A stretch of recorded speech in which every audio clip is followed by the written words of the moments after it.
আসসালামু আলাইকুম। কেমন আছেন? আশা করি ভালো আছেন। আলহামদুলিল্লাহ, আপনাদের দোয়ায় আমিও ভালো আছি। যাই হোক, আমরা আজকে শিখবো মূলভাবের 7 নম্বর ক্লাস। আর আজকে আমরা শিখবো ভার্বের সাথে যুক্ত হয়ে নাবাচক এবং নাবাচক শব্দের পূর্বে কি বসে এবং পরে কি বসে। লেখছে এখানে ভার্ব যুক্ত না সূচক ভার্ব যুক্ত না সূচক ক্রিয়ার পরে কি বসে, পূর্বে কি বসে এবং পরে কি হবে। সেখানে দুইটা বলছে, একটা হলো ক্রিয়ার পূর্বে কি হবে, একটা হলো ক্রিয়ার পরে কি হবে। দেখেন,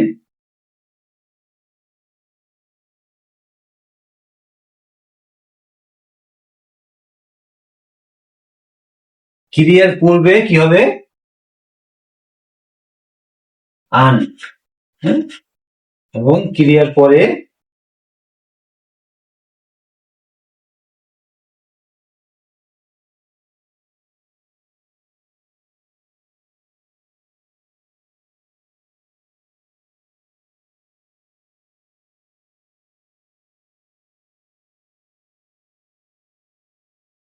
কি বলছে, ভার্ব যুক্ত না সূচক বাক্যে ক্রিয়ার পূর্বে আন হবে এবং ক্রিয়ার পরে কি হবে, জি আনায়ো অর জি আন সুমনিদা। হ্যাঁ, একটা হলো সাধু, একটা হলো চলি। জি আন সুম নি যা। একটা হলো সাধু ভাষা, একটা হলো চলিত ভাষা।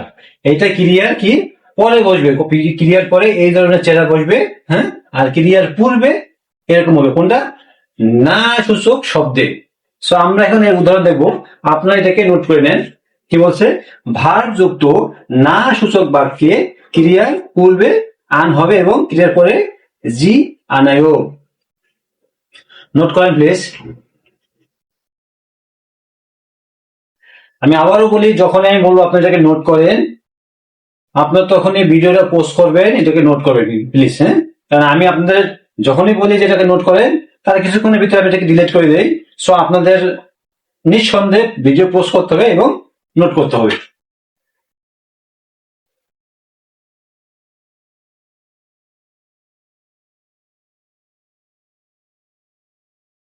আমি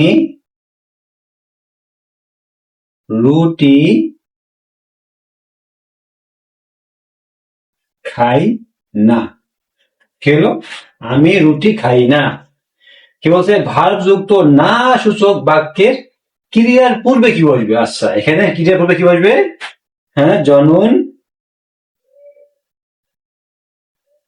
জনন মানে আমি, জনন, পাং মানে রুটি, এই সাংবিয়ক, সাংবিয়কের উচ্চারণ কি হয়, প উচ্চারণ হাসো, পায়ে পা, এই অনেশ্বর পাং, পাং, পাঙ্গুল। হ্যাঁ, পাঙ্গুল। হ্যাঁ, আন মগয়, আন মগ, ম ম গ ইয়। বলছে ভার্ব যুক্ত না সূচক বাক্য ক্রিয়ার পূর্বে কি বসে, আন বসে। আমি রুটি খাই না। সো জনন পাঙুল আন মগয়, আমি রুটি খাই না। এই পাং মানে কি, রুটি। মগদা মানে খাওয়া, সেই মগদা থেকে মগয় আসছে। আর আন মানে কি, না সূচক বাক্য আর কি। জনন পাঙুল আন মগয়, আমি রুটি খাই না। এখানে আপনারা মগয়, এই মগয় দিতে পারেন, আর মগ সমিদাও দিতে পারেন। আমি রুটি খাই না।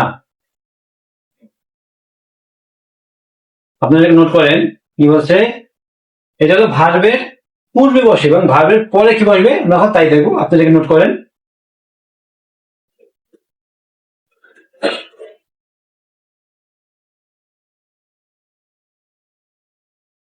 তো যদি একই বাক্য হয়, আমি রুটি খাই না,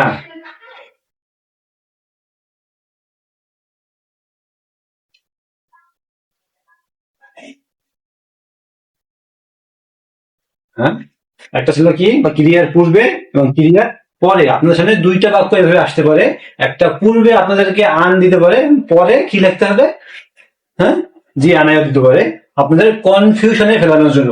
এই জন্য আমরা যদি এখন শিখে রাখি, পরে আমাদের আর কোনো সমস্যা হবে না। তাহলে কি হলো, জনন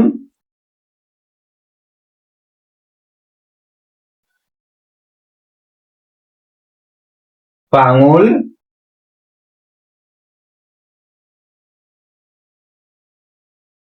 এই যে মগজি আ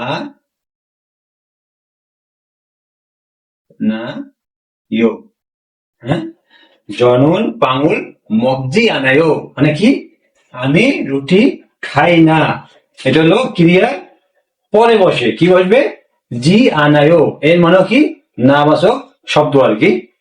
জনন পাঙুল মগজি আনায়ো, আমি রুটি খাই না। আমাদের আগেটা কি ছিল, জনন পাঙুল আন মগয়, আন মগয়, এটা কি পূর্বে বসছিল, আর এটা কি পরে বসছে, জনন পাঙুল মগজি আনায়, আমি রুটি খাই না। এটা কি কি ভাষা ছিল, এটা হলো চলিত ভাষা। আর একটা হবে সাধু ভাষা, ওটা কি হবে, হ্যাঁ,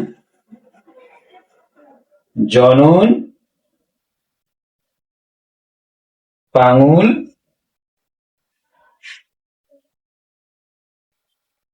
মগজি, এই আন সুন নি দা, হ্যাঁ, ক্লাসের জনন পাঙুল মগজি আন সুমনিদা, মানে আমি রুটি খাই না। একটা হলো চলিত ভাষা, এটা কি সাধু ভাষা।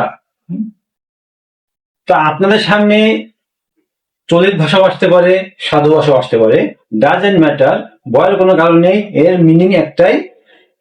কিন্তু আমাদের বুঝতে হবে যে একটা হলো বাক্যের পূর্বে বসে আনায়ও, হ্যাঁ, যেটা আগে লিখলাম পূর্বে বসে, আর এটা হলো পরের ভাষা। সো আপনাদের সামনে যেই ধরনের চেহারা আসুন না কেন, আপনারা বুঝবেন যে এর মানে কি, আমি রুটি খাই না, মানে না বাচক শব্দ। একটা হলো ক্রিয়ার পূর্বে বসে, একটা হলো পরে বসে। সো আপনারা যদি এই বিষয়গুলো যদি এখনই না ধরতে পারেন, পরে যে আপনারা ঘাবড়ে যাবেন, হ্যাঁ, ঠিক মতো বুঝতে পারবেন। আপনি দেখবেন যে আমি তো পারি এই জিনিসটা, আমি রুটি খাই না, আমি পারি, কিন্তু এখানে আবার কি লেগেছে। এইরকম আপনাদের কনফিউশনে ফেলানোর জন্য আপনাদের সামনে এইরকম প্রশ্ন নিঃসন্দেহে আসবে। এই জন্য আমরা যদি এখন থেকে এই গ্রামার গুলো মনে করেন যদি ভালো করে জব্দ করি, ভালো করে জানি, তাহলে আমাদের আর কোনো সমস্যা হবে না ইনশাল্লাহ। সো আশা করি আপনারা বুঝতে পারছেন, এই ছিল আমাদের মূলভাবের 7 নম্বর ক্লাস, যে শব্দের সাথে না বাচক শব্দ কিভাবে তৈরি করা হয়। হ্যাঁ, এরপরে যদি আপনাদের বুঝতে কষ্ট হয়, না বুঝে থাকেন, আমাকে কমেন্টে জানাবেন, ইনশাল্লাহ আমি আপনাদেরকে ওখানে সলভ করার চেষ্টা করবো। সো আজকের ক্লাস এখানে সমাপ্তি, ভালো থাকবেন, সালামু আলাইকুম।